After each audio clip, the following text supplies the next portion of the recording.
Jai Hare Krishna, eu sou o Lila Das, aqui do Yatra de Porto Alegre.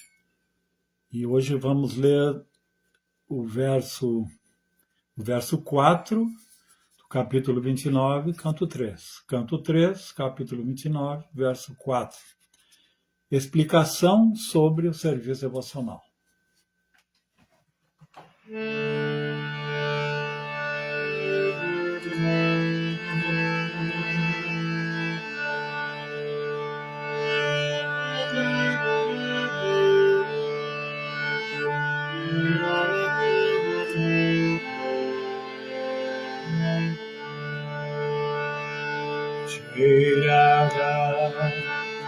Madhava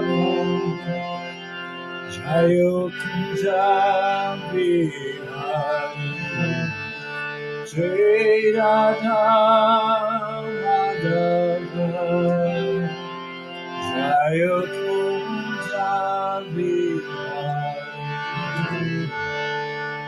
Gopi Chana Balava Jayo Girivaradhari Gopichana Balava Jayo Girivaradhari Yashodanandana Brahmacharyanjana Yashodanandana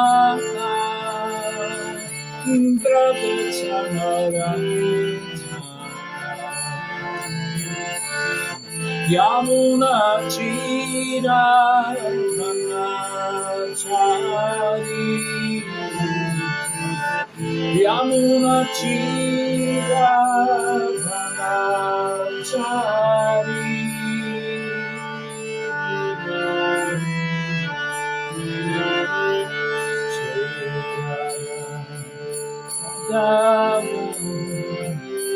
Jayo Kunja Bihari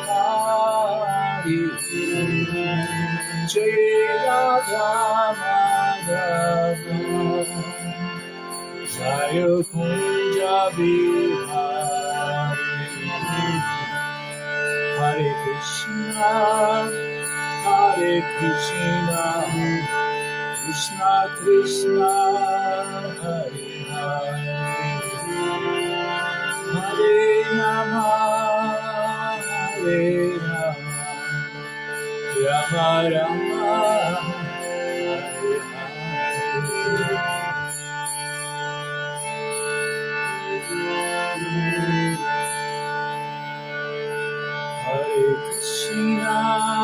Hare Krishna Krishna Krishna Hare Hare Hare Rama Rama Rama Hare Hare Hare Krishna Krishna Krishna Hare Hare Hare Rama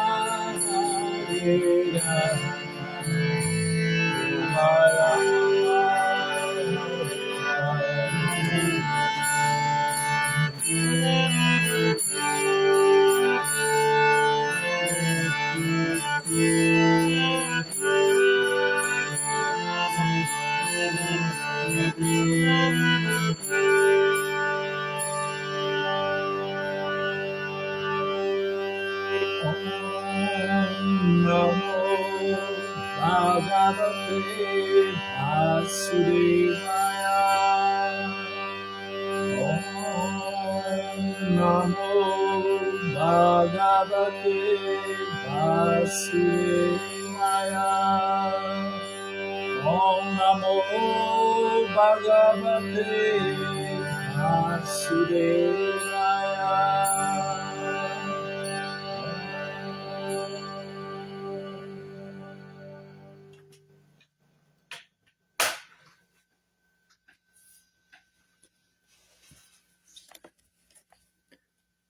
Kalasyeshvara rupasya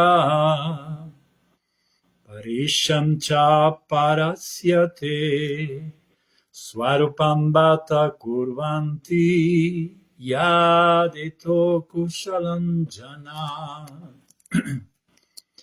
Kalasya, do tempo, Ishvararupasya, uma representação do Senhor. Paresham, de todos os demais. Cha e Parasya, o principal. Te, de ti. Swarupam, a natureza. Bata, o Kurvanti. Kurvanti, praticam. Yat, retorrou, por cuja influência. Kushalan, atividades piedosas. Jana, pessoa em geral. Tradução e significado de Srila Prabhupada. Então vamos ler a tradução. Por favor, descreve também o tempo eterno, que é uma representação de tua forma e por cuja influência as pessoas em geral dedicam-se a praticar atividades piedosas. Significado. Por mais ignorantes que sejam a respeito do caminho da boa fortuna e do caminho que desce à mais escura região da ignorância, todos conhecem a influência do tempo eterno, que devora todos os efeitos de nossas atividades materiais. O corpo nasce em determinado momento e imediatamente a influência do tempo atua sobre ele. Desde a data do nascimento do corpo, a influência da morte também atua sobre ele. O avanço da idade implica na influência do tempo sobre o corpo. Se um homem tem 30 ou 50 anos de idade, é porque a influência do tempo já devorou 30 ou 50 anos da duração de sua vida. Todos têm consciência da última fase de sua vida, quando enfrentarão as mãos cruéis da morte. Alguns, porém, consideram sua idade e circunstâncias, preocupam-se com a influência do tempo e, deste modo, dedicam-se a atividades piedosas para que no futuro não sejam colocados em família baixa ou em espécies animais. De um modo geral, as pessoas são apegadas ao gozo dos sentidos, de maneira que aspiram à vida nos planetas celestiais. Portanto, dedicam-se a atividades caridosas ou a outras atividades piedosas. Mas, na verdade, como se afirma na Bhagavad Gita, não é possível livrar-se da corrente de nascimentos e mortes, mesmo que se vá a Brahma Loka, o planeta mais elevado. Porque a influência do tempo está presente em toda a parte dentro deste universo material. No mundo espiritual, entretanto, o fator tempo não exerce nenhuma influência. Om Jnana Timirandasya Gyananjana Chalakaya Chakshurum Militam Madhyena Tasmaya Shri Gurave Namaha. Nasci na mais obscura ignorância e meu mestre espiritual está iluminando os meus olhos com a chote do conhecimento. Por isso, lhe rendo minhas mais humildes e respeitosas reverências. Namo Vishnu Paraya Krishna Prestaya Bhutale Srimati Bhaktivedanta Swami Namine Namaste Sarasvati Deva Gauravani Pracharine Nirvishesha Shunyavadi Paschatya Deshatarine Namo Vishnu Paraya Krishna Prestaya Bhutale Srimati Dayananda Goswami Namine Namaste Guru Hamsaya Paramananda Vedasi Prabhupada Pramodaya Dusti Siddhantanas.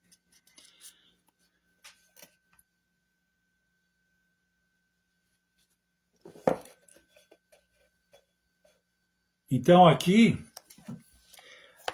existem dois tópicos importantes aqui nesse verso. Primeiramente, contextualizando, essa é uma pergunta de Devahuti a seu filho, ele Kapiladeva,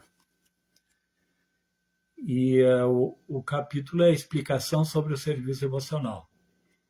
Então, é uma pergunta que Devahuti está fazendo a Kapiladeva, apontando dois tópicos importantes aqui, que é a questão do tempo eterno, né? E o fato de que todos nesse mundo, tanto os mais esclarecidos como os menos esclarecidos, como o próprio Padre citou aqui, por mais ignorante que seja, todos sofrem o efeito do tempo. Então, aqui existe um questionamento. Já que nós vivemos o efeito do tempo e temos que praticar serviço devocional, isso está subentendido aqui nessa pergunta. O que podemos fazer? Né? O que podemos fazer? Como aproveitar melhor o tempo? Como lidar com o tempo? Aqui Devarut cita que muitas pessoas tentam prolongar, melhorar as condições de existência nesse mundo, assim, tentando perpetuar ou buscar uma condição de mais desfrute através da prática das atividades piedosas. Aqui é muito interessante, né, que quando tanto mais materialista como os piedosos se dão conta de que o tempo está diminuindo a sua vida, como o Prabhupada fala aqui, se você tem 30 anos, você já morreu 30 anos. Se você tem 40, já morreu 40 anos. Então, a morte já está coexistindo com a vida. E é o tempo que está promovendo tudo isso. Então, a primeira parte do verso está dito que Krishna é o tempo. O tempo é uma energia divina, uma energia de Deus. Krishna está controlando esse tempo. Inclusive, existe a manifestação de Mahakala, que é uma manifestação de Shiva que rege o tempo. E a sua Shakti é Kali. A palavra que define o tempo em sânscrito é Kala. Então, Mahakala é o aspecto de Shiva, que é o regente do tempo. E Kali é a sua energia. A deusa Kali, ela é representada de uma forma assim, com toda uma simbologia que remete à morte, ao tempo. Ela tem um colar de crânios, ela tem muitas mãos, muitas armas, né? Um vestido com braços humanos, então ela é vista assim como uma aborígene, é uma forma terrível. Ela representa então o tempo e a morte. E é interessante que ela também é adorada como mãe. E aqui isso parece paradoxal, mas o tempo é mãe, o tempo é pai. Na Grécia, na antiga Grécia, dentro da mitologia grega, nós temos Cronos. Cronos é o deus, a divindade do tempo. A palavra cronômetro, muitas palavras, a palavra cronos é tempo, cronologia. E ele é representado como um pai que devora seus próprios filhos. Existem muitas pinturas que representam isso, assim como na nossa tradição causa espanto a visão de Narasimhadeva estripando, né, Hiranyakashipu, dentro da cultura, da arte grega, quando Cronos é representado, é sempre de uma forma terrível, né? Devorando seus próprios filhos. E Kali também, porque ela gera e depois destrói. Né? Dá o nascimento depois, como Krishna diz no capítulo 11, eu sou o tempo que tudo devora. Né? O tempo tem esse aspecto de desfazer, desconstruir, devorar tudo. E Cronos é o mesmo. O Cronos, ele é o tempo que cria tudo, por isso ele é o pai de todas as entidades vivas, mas depois ele devora todos, gerando o ciclo do tempo. Então aqui temos uma analogia com Kali, uma relação, e Cronos. Então, essas pessoas, voltando à questão das pessoas piedosas que têm o intuito, elas têm o intuito de prolongar a sua existência, mas o equívoco aqui para elas, o equívoco nelas, é querer prolongar, buscar uma situação de existência perene com a matéria, com o corpo material, ou nas condições, mesmo a nível cosmológico, desse universo, onde tudo é regido pelo tempo. A menos que nós não saiamos do domínio do tempo, não podemos sair da sua influência, livrarmos da sua influência. Como está explicado aqui no fim, significado de Srila Prabhupada, a morte existe mesmo nos planetas mais elevados. Até o Sr. Brahma terá que um dia morrer, abandonar o corpo. Então, a solução são atividades espirituais, porque assim estaremos tangenciando a eternidade. Essas são atividades eternas. Então, o que o devoto faz? Ele se ocupa com tópicos que pertencem à eternidade. Porque nós também, em essência, ontologicamente, nós somos definidos como Satchitananda. Então, a eternidade, a consciência plena, a bem-aventurança é a nossa, somos nós. Tá? Não é que nós temos isso, nós somos nós. São atributos do ser. Porém, nós não podemos manifestar essas qualidades do ser, Satchitananda, não podemos manifestar aqui na matéria. Que a matéria nos põe, nos condiciona a uma situação de conflito. Porque, em essência, somos eternos. Mas tudo é impermanente aqui nesse mundo, inclusive o nosso corpo. Isso gera um conflito. Nesse mundo é regido pela ignorância, por tamas, por rajas, por tamas. Nós estamos num corpo que limita as possibilidades de obtermos o verdadeiro conhecimento, nossos sentidos imperfeitos limitados, a nossa razão que está limitada a tempo e espaço, e Deus está além do tempo e espaço. Então, isso gera conflito. Nós somos plenos de conhecimento, mas vivemos num mundo que tolhe o nosso conhecimento. Também somos bem-aventurados em essência, mas vivemos num corpo e num mundo onde existe o mundo do Kala em Ashashvatam, onde tudo é temporário e miserável. Nascimento, doença, velhice, morte. Então, nós vivemos um conflito.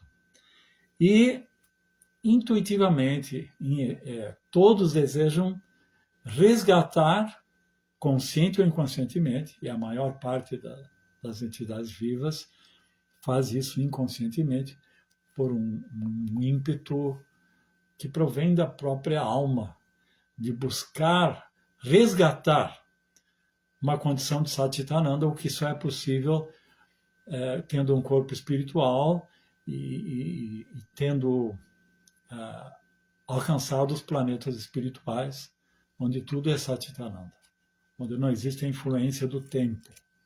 Como o Prabhupada fala aqui, no mundo espiritual não existe a influência do tempo. Então, por que ninguém se conforma com a morte, ninguém se conforma com essas características da matéria, que tolhe o nosso conhecimento, que nos limita a existência, que nos traz sofrimento, porque nós temos o que Descartes mesmo e Platão chamavam as ideias inatas. Nós vivemos num mundo imperfeito, um mundo onde tudo é impermanente, mas temos uma ideia inata, uma ideia que nasceu conosco, não foi obtida por nenhuma experiência empírica. A ideia inata da eternidade, a ideia inata da perfeição, a ideia inata da onisciência, a ideia inata de uma felicidade plena, do bem. Essas ideias inatas que somadas resultam na ideia de Deus, né? Porque qual é a ideia de perfeição? A ideia do bem é Deus. Então nós temos dentro de nós já essa ideia. E isso é porque nós somos Satchitananda, porque nós viemos do mundo espiritual. Platão dizia, nós temos essas ideias como reminiscências, porque nós já viemos desse mundo. É bem Vaishnava isso. Nós viemos desse mundo, então isso está em nós como ideias inatas. Então, existe aquela passagem do Mahabharata, quando perguntam para Yudhishthira, eu acho que é Yamaraja, pergunta para Yudhishthira, na fonte, né? O que é mais fantástico nesse mundo? O que é mais inacreditável nesse mundo? E Yudhishthira responde que as pessoas contemplam todo dia a morte, vê que tudo é impermanente, mas ainda tem a sensação de que não vão morrer, ou pensam que não vão morrer. Ninguém aceita totalmente a ideia de que vamos acabar, vamos morrer, porque intrinsecamente temos essa sensação, essa ideia, essa intuição de que nós não, na verdade não vamos morrer, porque na verdade o que vai morrer é o corpo. Por isso que o devoto ele tem que o próprio sadhana do devoto, o próprio serviço devocional, ele tem a característica de que tudo isso está conectado com a eternidade, com aquilo que é eterno, com aquilo que é imperecível. Então nós já estamos sintonizados nessa dimensão. E é muito interessante, os gregos, falando na mitologia grega, tem uma outra divindade que representa o tempo, chamada Kairos. E ele é representado como um jovem, com toda a saúde, toda a virilidade, correndo a uma velocidade muito veloz, né? Uma velocidade muito rápida, tendo asas nos calcanhares e asas nas costas. E ele é da testa para trás, ele é calvo, apenas tem um topete que sai para frente, assim, um topete. Então, ele representa o tempo que passa velozmente. O tempo passa por nós velozmente. O tempo é insubstancial, nós não podemos segurar um momento presente. Tanto é que Prabhupada ele sempre diz que se você perder um momento, se você perder um minuto sequer, no sentido de negligenciar esse minuto para a vida espiritual, você não, nem com todo o dinheiro do mundo, você conseguirá resgatar esse minuto. Então, essa divindade grega chamada Kairos, ela representa a oportunidade que o tempo pode nos dar. Então, quando o tempo está passando por você, você tem que pegá-lo, você tem que detê-lo. Então, esse Kairos, ele é esse jovem nu, só com esse topete. Se ele passou por você, não tem mais como pegá-lo. Se ele já passou por você. Mas se ele está diante de você ou chegando a você, você pode puxá-lo pelo topete. Isso significa apreender, tomar, registrar um momento presente. Momento após momento presente. E para o devoto é estar em vida espiritual. Cada instante em que você está sintonizado com Krishna, está em consciência de Krishna, são momentos que você não vai perder nunca mais, porque isso está conectado com a espiritualidade. Veja só, por exemplo, o exemplo de Srila Prabhupada. Toda a vida de Srila Prabhupada, o que Prabhupada sempre fazia? Estava pregando. estava divulgando a consciência de Krishna. E nos momentos derradeiros da morte, o que Prabhupada estava fazendo? Pregando. Quer dizer, a morte não era motivo dele mudar a sua atitude, de ele ficar pesaroso, com medo, perplexo. Prabhupada, durante a sua vida, estava pregando. E nos últimos momentos da sua existência aqui nesse mundo, ele continuou pregando. Quer dizer, Prabhupada já estava na eternidade. Só seu corpo que não estava. E essa é a vida de um devoto.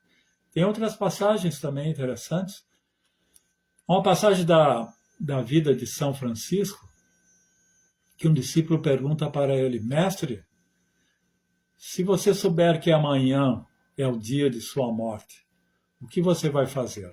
Ele parou um pouco, pensou e respondeu: nada, não vou fazer nada. Porque São Francisco, quando ele foi perguntado pelo seu discípulo, ele estava no jardim, estava ali arrumando o jardim da igreja, e aí o discípulo chegou e perguntou: se você souber que vai morrer amanhã, o que você vai fazer? Aí ele disse: não vou fazer nada, vou continuar cuidando do jardim, porque ele já estava na eternidade. Então a morte para ele não significava um colapso assim, na sua existência. Ele simplesmente vai continuar a eternidade. Seu corpo iria morrer. Por isso, a vida é uma preparação para a morte. Chegando no momento da morte, temos que ter essa atitude. E outra passagem também que me vem agora é de Dhruva Maharaj. Todos sabem que Dhruva Maharaj foi para a floresta, meditou, teve um dasha com o Sr. Vishnu, depois voltou para o palácio e se tornou um grande rei, justo, um devoto puro, perfeito. Mas na última fase da sua vida, na fase de Vanaprastha, ele estava na floresta, num ashram, e ali ele viveu os últimos dias da sua vida praticando austeridades, tendo seu sadhana, e ele praticava religiosamente isso, mesmo sendo um devoto puro e não necessitando mais disso. Aí no momento em que sua vida seria concluída, esse momento apareceu ali naquele lugar uma nave, um aeroplano de Vaikunta, com 2 habitantes de Vaikunta, Nanda e Sunanda, e chamaram-no para entrar nessa nave e ir para Vaikunta. Isso significava a morte. Porém, ele pediu para que esperasse um pouco, que ele ainda tinha que concluir o seu sadhana. Imagina, ele não necessitava mais disso, assim. Uma pessoa comum diria: finalmente acabou as misérias desse mundo, agora eu vou desfrutar das recompensas, né, dos privilégios, afinal de contas eu pratiquei tanta austeridade, tanta renúncia, agora mais que merecido. Não, ele não tinha essa consciência. Ele até perguntou para continuar seu sadhana. Quando ele terminou seu sadhana, então ele até se deparou com a morte personificada ali, pediu licença para ela. Uns dizem que ele pisou no seu ombro, entrou no aeroplano. A morte não significou nada para ele. Então ele já estava na eternidade. Então o que é o tempo para um devoto? Não é? Esse ponto é muito importante. Que o tempo ele é aproveitado e o devoto já está conectado com aquilo que é imperecível. E é interessante, lendo a filosofia, que nós encontramos definições do tempo. Platão tentou explicar o tempo. Muitos filósofos tentaram explicar o que é o tempo. Como o Prabhupada fala que tanto grandes almas como as pessoas mais ignorantes, todos sofrem o efeito do tempo. os mais ignorantes tentam se livrar do efeito do tempo, né? Inclusive, voltando aqui, aqueles que praticam atividades piedosas para pensando em melhorar seu futuro, em nascer de uma família melhor, e não cair de uma forma inferior, eles, dentro da cultura védica, veja como é elevado isso. Dentro do contexto do conhecimento védico, existem essas atividades piedosas, e essas pessoas que praticam essas atividades piedosas, orientadas pelas escrituras, eles têm uma consciência e um conhecimento muito mais abrangente, profundo, até cosmológico, do que a atitude das pessoas atuais que querem protelar dentro dessa vida, às vezes tentando prolongar, evitar a velhice, por exemplo, com plástica, com cosméticos, com dietas, tá? De muitas maneiras tentar, mas de uma maneira grosseira. E aqui nós vemos que dentro da cultura védica, eles tentam prolongar, mas dentro de um conhecimento que implica uma cosmologia, conhecimento da existência dos semideuses, da nossa relação com os semideuses, que são outorgadores do bom karma, eles têm consciência da reencarnação, né? Consciência do karma. Então é muito elevado isso. Mas mesmo isso, aqui no contexto desse verso, é ainda visto como uma prática influenciada pela ignorância. Muito interessante isso. Então, voltando à questão de Platão, tentando explicar o tempo, nós vemos que no livro Timeu, Platão ele apresenta uma cosmologia. E ali ele aborda a questão do tempo. Então ele explica, desculpe,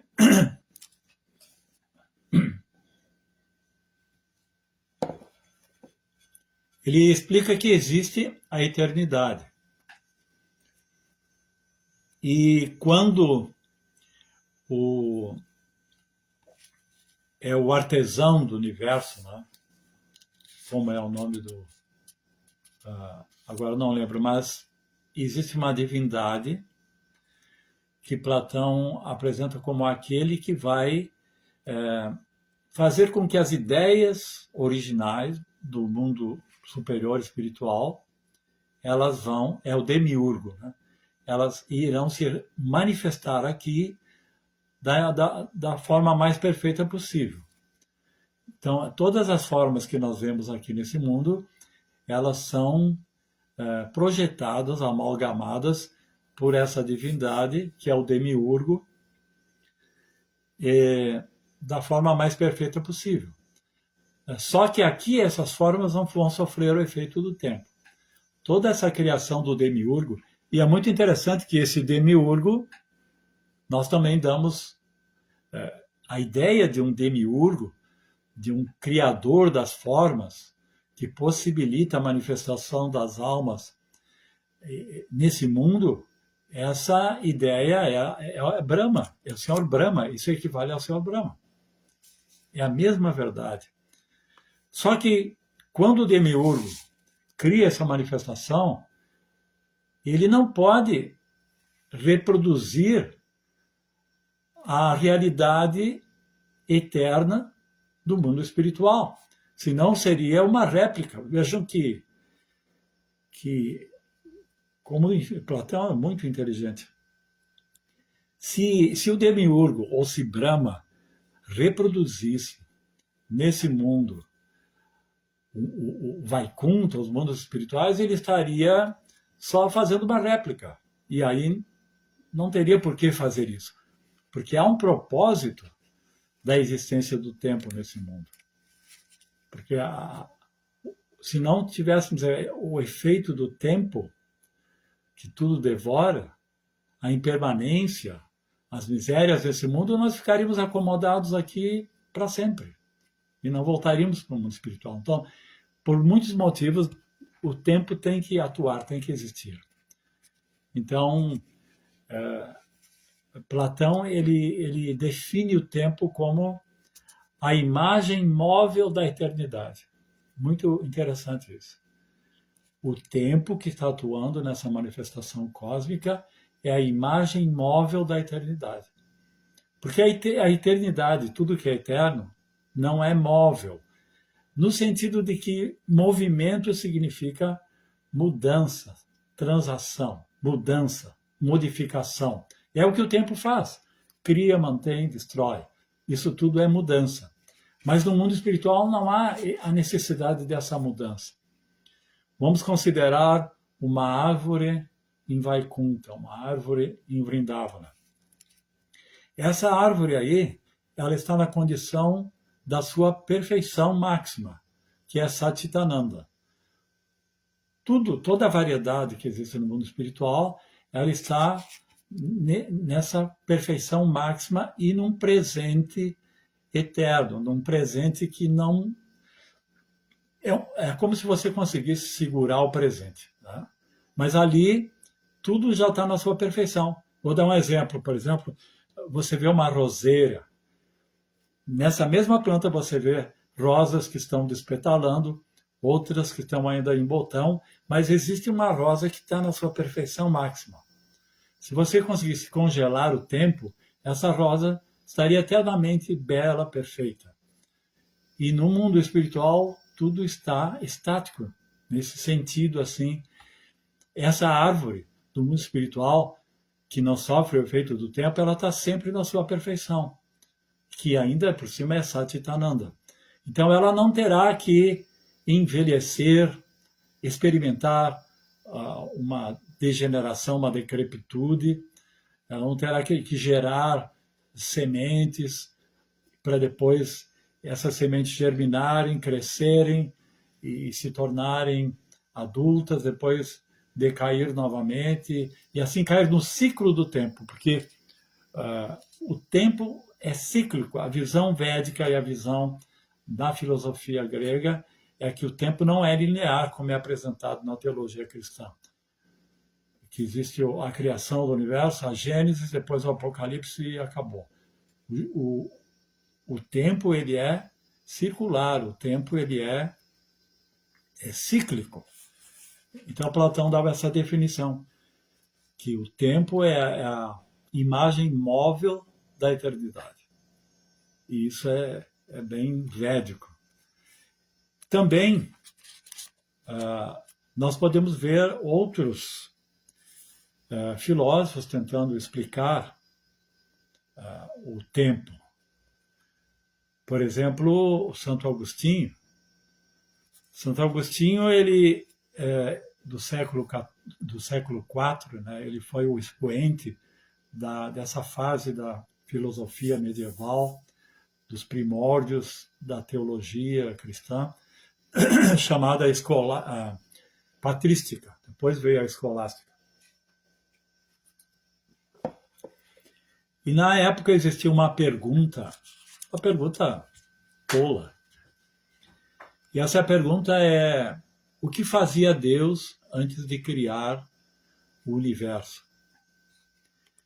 Então, como ele estava elaborando, foi um dos primeiros grandes filósofos e teólogos do cristianismo, ele estava elaborando toda uma filosofia dentro da teologia do cristianismo, porque esses primeiros pais da igreja, né, por isso que é patrística, eles tinham a preocupação de pôr mais filosofia dentro da crença teológica. Né? No nosso movimento existe um bom equilíbrio entre fé e razão. O Prabhupada sempre fala, temos que ter fé e temos que ter razão. Mas na época do cristianismo, dos primórdios, existia muita fé e pouca filosofia. Então, ele estava buscando respostas. E ele deixou um grande legado filosófico que enriqueceu muito a teologia cristã. E uma das perguntas que existia na época, o que fazia Deus antes da criação? E essa pergunta já é equivocada desde o início, porque O que fazia Deus antes da criação? Se Deus é eterno, então não pode existir o antes e depois. Tá? Então, Deus sempre existiu, na verdade. E aqui tem um ponto muito interessante. Deus, ele conhece o presente, conhece o passado, conhece o futuro. Para ele, o presente, o passado e o futuro, eles são simultâneos. Nós temos uma experiência linear do tempo, que existia um passado, agora eu estou vivendo um presente e irá haver um futuro. Então existe uma sucessão de momentos, né? Existe toda uma sucessão de momentos, essa é a impressão que nós temos do tempo, mas para Deus, passado, presente e futuro, eles são simultâneos. O que significa isso? Eu vou dar um exemplo. Por isso que Deus é onisciente. Ele está na eternidade. Não está condicionado ao tempo. Então, eu vou dar um exemplo.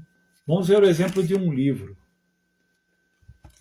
O escritor do livro, ele conhece todo o livro. Ele conhece o começo, o meio e o fim do livro. Então, se falar sobre qualquer personagem, sobre o enredo do livro, tudo ele sabe, já de antemão.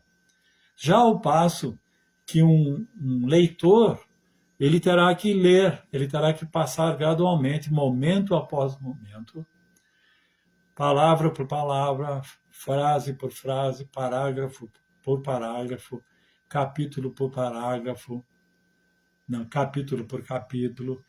Então ele terá que seguir um caminho linear do tempo, no livro.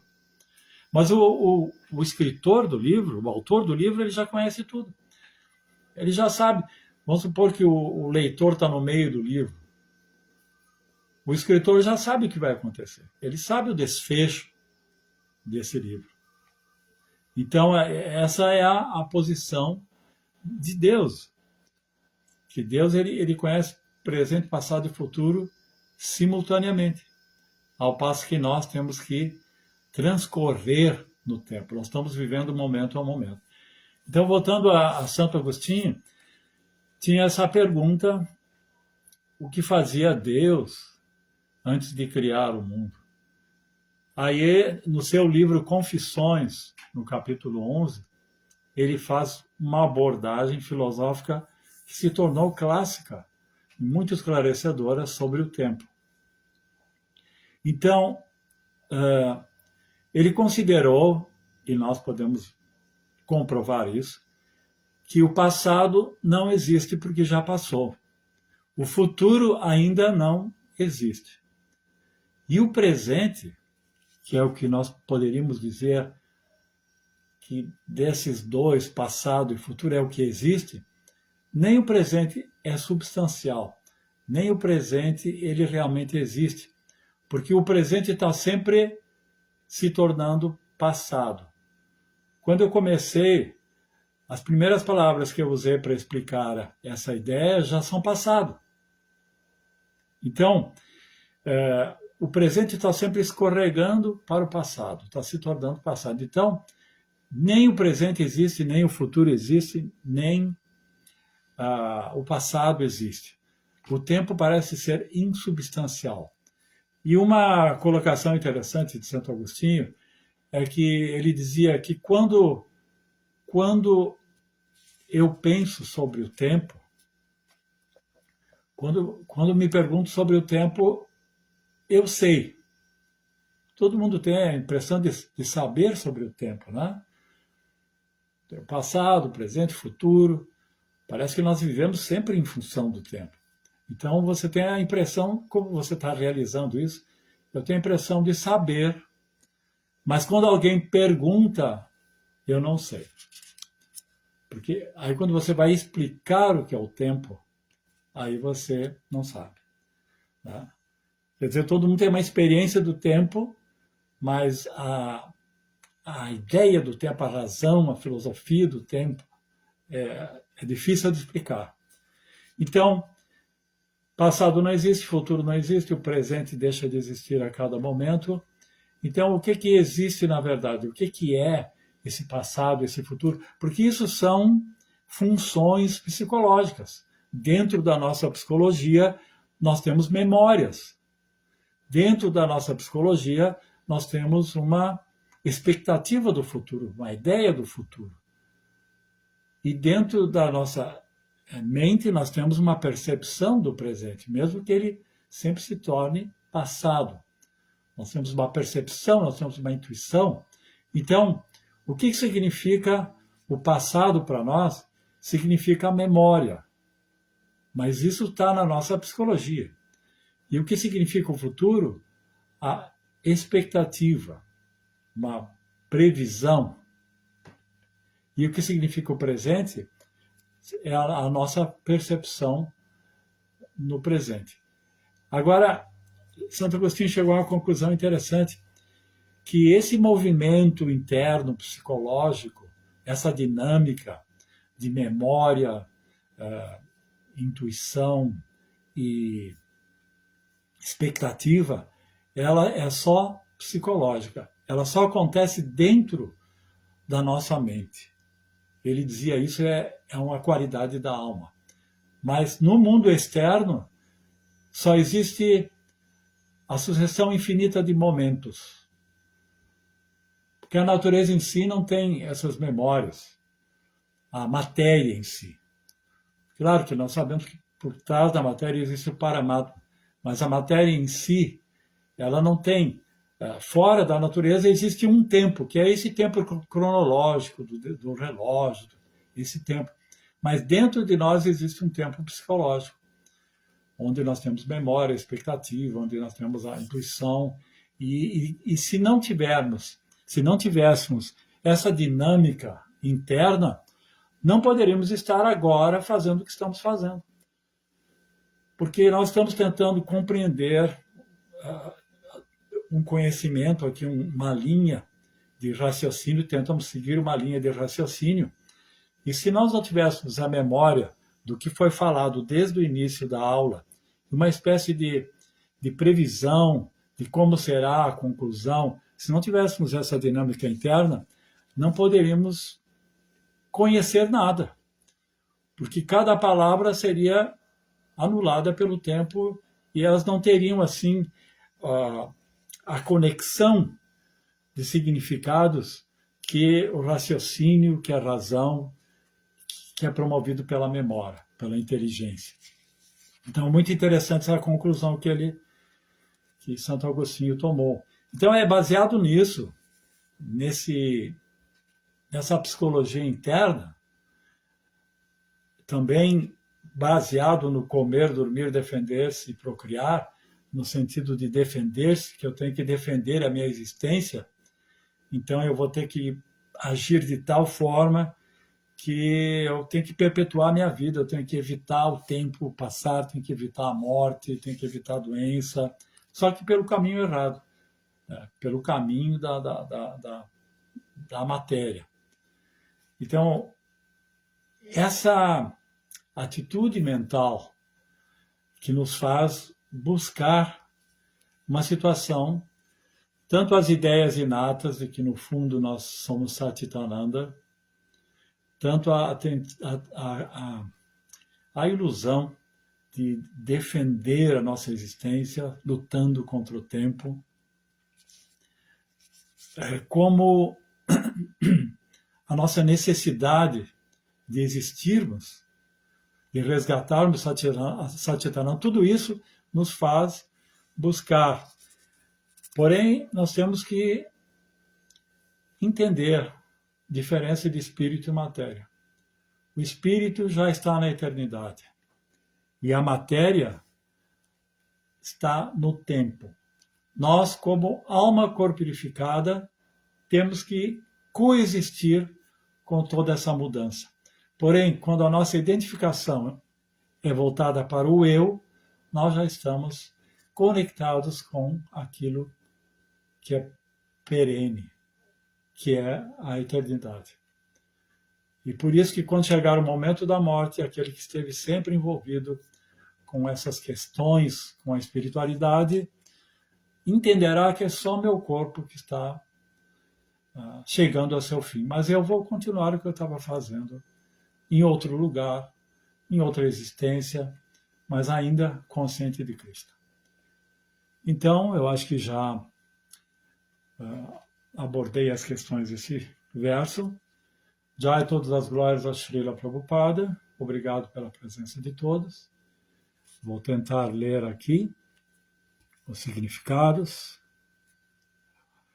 perguntas. Haridarshana Das, Haribol Prabhu, reverências. Srila Prabhupada Ki Jai, reverências. Prabhu Lila Das. Bhaktin Val, reverências. Prabhu Hare Krishna. ISKCON Rio de Janeiro, Jai Prabhu, reverências.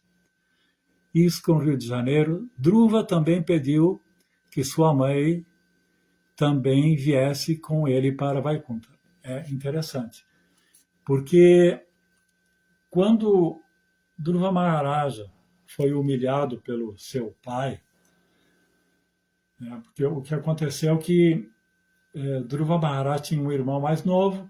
Quando ele entrou na sala, viu seu pai sentado no trono, com o irmão mais novo no colo, e ele tentou sentar também no colo de seu pai, e seu pai estava acolhendo ele, mas aí entrou a sua madrasta, porque ele tinha 2 esposas, e essa esposa, a mãe do filho mais novo, do irmão mais novo de Dhruva, ela era a preferida do rei, e ela tinha muita influência no rei, Então ela xingou o menino, dizendo: você não é digno do colo de seu pai, porque para você herdar o trono, você terá que nascer de novo do meu ventre.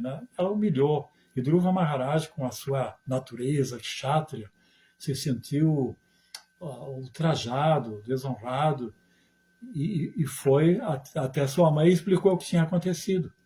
E a sua mãe disse que eu sinto muito, meu filho, mas eu sou a esposa rejeitada do seu pai, e ele é muito influenciado pela sua madrasta. E aí Dhruva disse: mas eu quero ser o herdeiro, e eu mereço, porque eu sou o filho mais velho, e o que eu posso fazer para que isso aconteça, que eu seja o sucessor? Quem pode me dar esse poder? E aí a sua mãe lhe deu uma orientação que foi o guia da sua vida, que foi de que os yogis na floresta meditam em Vishnu, e Vishnu pode satisfazer todos os seus desejos. Então ele foi para a floresta, teve sucesso na prática da meditação, do yoga, viu o Senhor Vishnu, e depois, então, ele teve um reino muito virtuoso. Como eu expliquei, no fim da sua vida ele teve vanaprastha, esteve na floresta praticando, até o momento em que ele estava sendo conduzido para Vaikuntha, e ele pensou na sua mãe e falou para os guias, os que estavam ali dirigindo a nave: minha mãe foi quem me deu toda essa orientação. Graças a ela, eu tive todo sucesso na minha vida. Então, eu gostaria que minha mãe também pudesse ser salva. E aí, então, eles disseram: nem é preciso você pedir isso, porque sua mãe já está vindo atrás. E ele olhou e viu que outro aeroplano, outra nave estava trazendo a sua mãe para Vaikuntha. Isso mostra que ser um Shiksha Guru, pode promover a sua liberação. Se você prega para alguém que vai ser um devoto puro, ou se você é mãe, pai, muito bonito esse passatempo.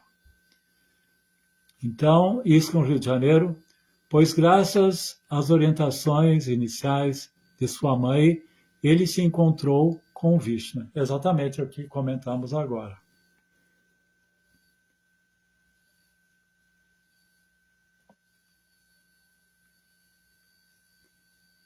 Haridarshana. Interessante nessa questão das pessoas tentando reverter a velhice. A doença a velhice, a doença e prolongar a vida com recursos grosseiros. Eu estava hoje cedo falando com minha esposa que a ciência tem avançado muito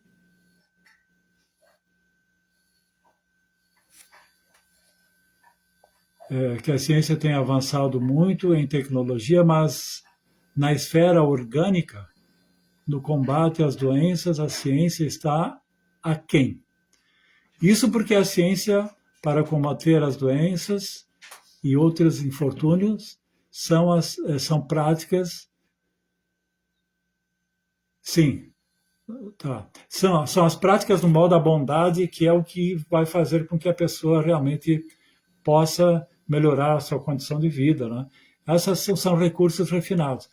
Exatamente. A pessoa, toda a ciência, ela promove uma técnica artificial para melhorar a condição de vida, ou tentando eliminar sua causa e evitando o que é inevitável para quem quer ter uma vida prolongada, saudável, a beleza, que é a vida no modo da bondade.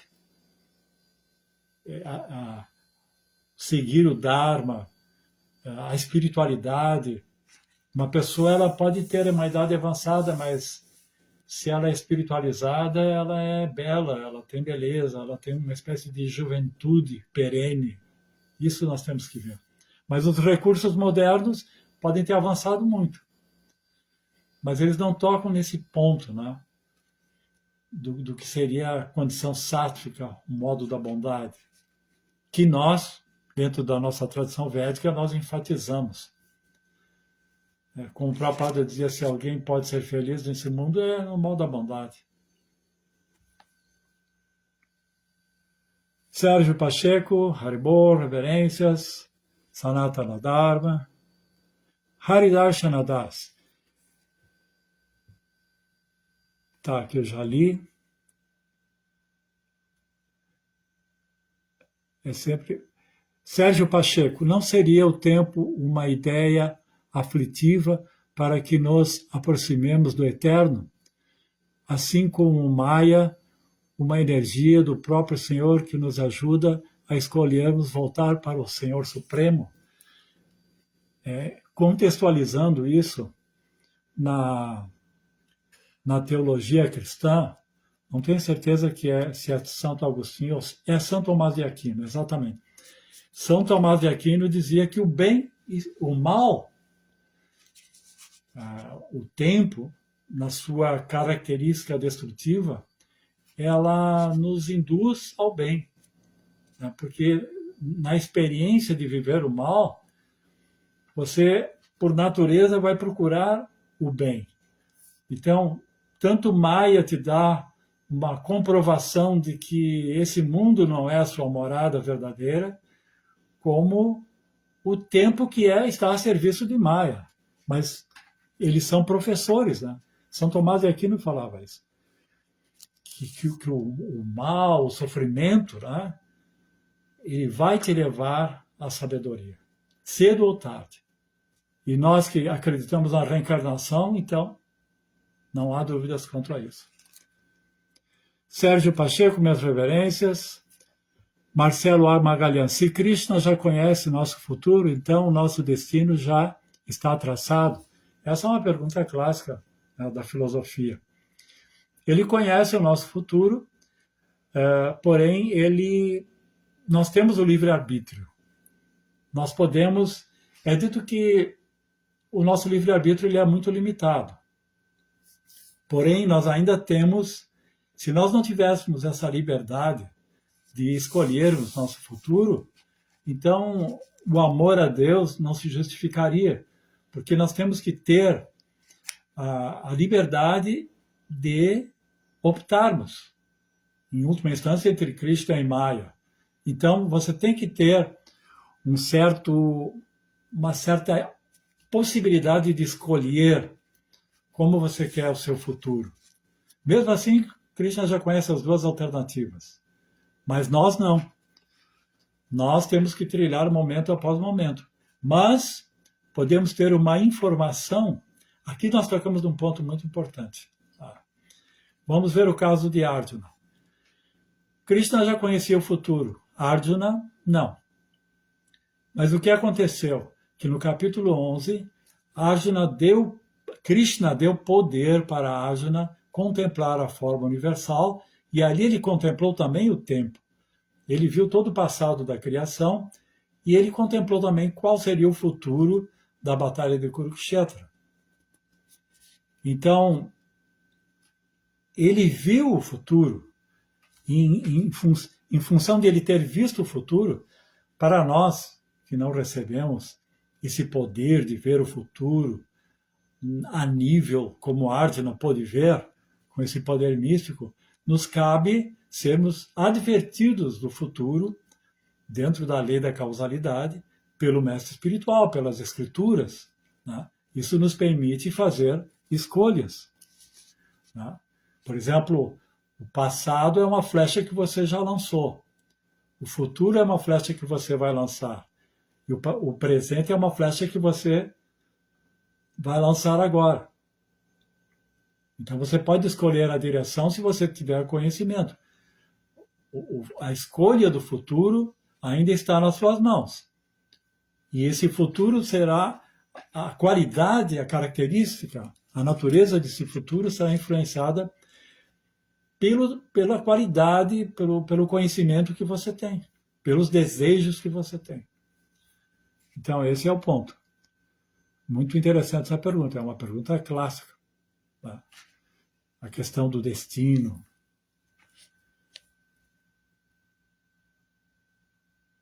E essa coisa, o destino está traçado, voltando à questão, né? Não existe ali um fatalismo. Parece que nas explanações de Santo Agostinho foi abordada essa questão, né? Que esse destino já é conhecido por Deus, não pode ser mudado, mas dentro do Vaishnavismo você tem espaço para mudar isso. Você tem podemos mudar o karma. Essa liberdade que é mudando o karma, conhecendo as leis do karma. Você conhece que existem atividades vikarma, atividades karma e atividades akarma. Tá? Então, sabendo qualificar essas atividades, karma, akarma e vikarma, você vai fazendo escolhas e, claro, você vai mudar o seu destino. Isso com o Rio de Janeiro. Ele também seguiu as instruções de Narada Muni. Exatamente, claro. Primeiro ele teve a indicação da sua mãe, depois na floresta ele não sabia o que fazer. Como eu vou encontrar Vishnu? Onde está Vishnu? Ele sabia que estava na floresta. Então, Narada Muni, considerando a sua determinação, primeiro instruiu a voltar para sua casa. Seus pais estão preocupados, você é uma criança, 5 anos. Mas depois, Dhruva Maharaja disse não. E também, Narada pregou renúncia para ele.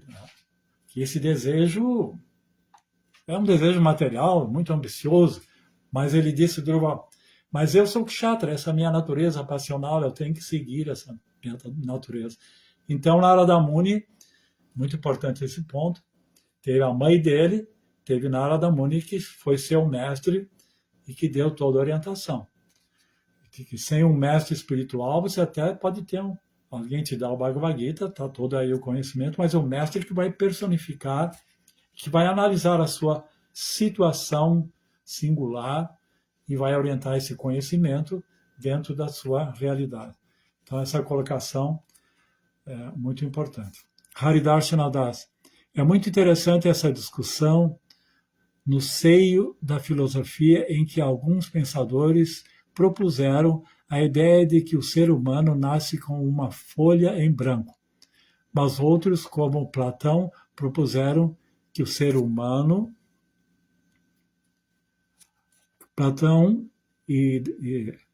que o ser humano nasce com ideias inatas. Exatamente. Isso é o idealismo, né, o racionalismo. É Platão e Descartes que defendem isso. Muitos filósofos defendem isso. E dentro da teologia também defendemos isso. Mas outros filósofos como Francis Bacon, David Hume e John Locke, principalmente John Locke, dizia que Nossa mente, quando nascemos, é uma tábua rasa. Tábula rasa é uma folha em branco. E com as experiências da nossa existência é que nós vamos agregando conhecimento. E dessas percepções e conhecimento vamos desenvolvendo um raciocínio e vamos construindo, então, aquilo que nós chamamos de conhecimento, de ideias. As ideias seriam fruto de associações que nós fizemos baseadas nas nossas experiências. Então, é uma outra corrente filosófica chamada empirismo, que não tem um respaldo Vaishnava. É claro que nós temos conhecimento que advém da experiência, mas nós temos ideias inatas. Essas ideias inatas, elas são reminiscências, como Platão dizia, são reminiscências. Elas são o próprio legado da nossa condição de termos experiências de vidas passadas e de sermos Satitananda, sermos almas espirituais. Mas é interessante como a filosofia ocidental está tateando, né, o que os Vedas já explicam de antemão. Os filósofos, porque dependem da razão, eles estão tateando o conhecimento. E até chegar a Immanuel Kant. Immanuel Kant, ele dizia, não vamos conhecer Deus, não podemos conhecer Deus, Deus está além do nosso poder racional. Vamos analisar essa questão. Immanuel Kant dizia, e ele tem razão, que através, como a inteligência humana, que é condicionada a tempo e espaço, irá conhecer aquele que é eterno, que está além do tempo e espaço. Como nossa mente, que está acostumada com a imperfeição, né, poderia conhecer o que é perfeito. Como o raciocínio de antes de René Descartes, que eu não concluí o argumento que respalda as ideias inatas. Nós temos a ideia inata da perfeição, mas vivemos num mundo onde só existe imperfeição. Nós temos a ideia inata do infinito, mas vivemos num mundo onde tudo é impermanente. Então, se nós não temos essa experiência, como poderia surgir essa ideia em nós? Então, Platão diria que são reminiscências, e René Descartes diz que essas ideias que estão dentro de nós, elas são reveladas por aquele que é perfeito. Nós somos criaturas dele. Seria como uma marca registrada da presença de Deus em nós. Muito interessante isso. Outro exemplo, por exemplo, se você vive num mundo onde tudo é preto, só tem uma cor, não tem como você conhecer outras cores. Da mesma forma, se você vive num mundo onde só existe Maya, como você vai saber que existe uma outra realidade metafísica, transcendental, que existe Deus, se não for através do esforço e da revelação dessa própria perfeição que é Deus, que é infinito, que é onipresente, que é todo-poderoso. Ele tem esse poder. Krishna mostrou isso para Arjuna quando ele contemplou a forma universal. Arjuna, dentro dos limites da sua razão, não estava entendendo o que estava acontecendo. Eu nem sabia o que era eticamente certo e errado, coisa que socialmente a razão pode nos mostrar. Mas quem que fez com que Arjuna transcendesse os limites da sua razão foi Krishna. Então, nós temos esse recurso que a própria verdade absoluta pode nos revelar o que existe além do alcance da nossa razão. Sérgio Pacheco, o poder dessa escolha em nossas mãos é o livre-arbítrio. Sim, é o livre-arbítrio. Deus nos deu esse livre-arbítrio. Porque senão o que nós seríamos se não tivéssemos livre-arbítrio? Toda a teologia mostra que existe o bem e o mal. E nós temos que escolher entre o bem e o mal. Platão dizia que quando você escolhe viver para o corpo, você está sendo injusto para o seu ser, que é de uma natureza superior. Então, isso é temperança, né? Você tem que equilibrar, claro, as duas naturezas, espiritual e material, mas através do conhecimento você vai saber o que escolher. Então, Deus nos deu esse livre-arbítrio, nos deu o conhecimento, então tem Guru, Sadhu e Shastra, e não estamos desamparados quanto a isso. Por isso Cristo dizia, paz na terra aos homens de boa vontade. E essa boa vontade é saber usar o que você tem para o bem. E a inteligência pode ser usada para o bem ou para o mal. E o livre-arbítrio, bem usado, é quando a sua inteligência está purificada pelo conhecimento espiritual. Haridarshana Das. Também é um debate caloroso na filosofia, o livre-arbítrio versus determinismo. Exatamente. O materialista, ele considera que existe um determinismo, que é a lei da causalidade, que na verdade nós não temos livre-arbítrio. As nossas escolhas já são predeterminadas pela lei da causalidade, lei da causa e efeito. Agora, inclusive, Baruch Spinoza, ele dizia que o livre-arbítrio é uma ilusão. As escolhas que nós fizemos já é predeterminada por uma cadeia infinita de causas complexas, e quando você considera que fez uma escolha, é porque você ignora todas essas causalidades complexas. Mas nós sabemos que não, que Krishna nos dá, pelo Vaishnavismo, Krishna nos dá, pelo cristianismo também, esse livre-arbítrio. Haridarshana Das. O ser limitado não pode compreender o ilimitado, mas o ilimitado não teve o poder de fazer o limitado compreender o ilimitado. Então, isso seria uma limitação do ilimitado. Vamos ler novamente. O ser limitado não pode compreender o ilimitado, tá certo? Mas, se o ilimitado não tivesse o poder de fazer o limitado compreender o ilimitado, então isso seria uma limitação do ilimitado. Claro, por isso ele é todo poderoso.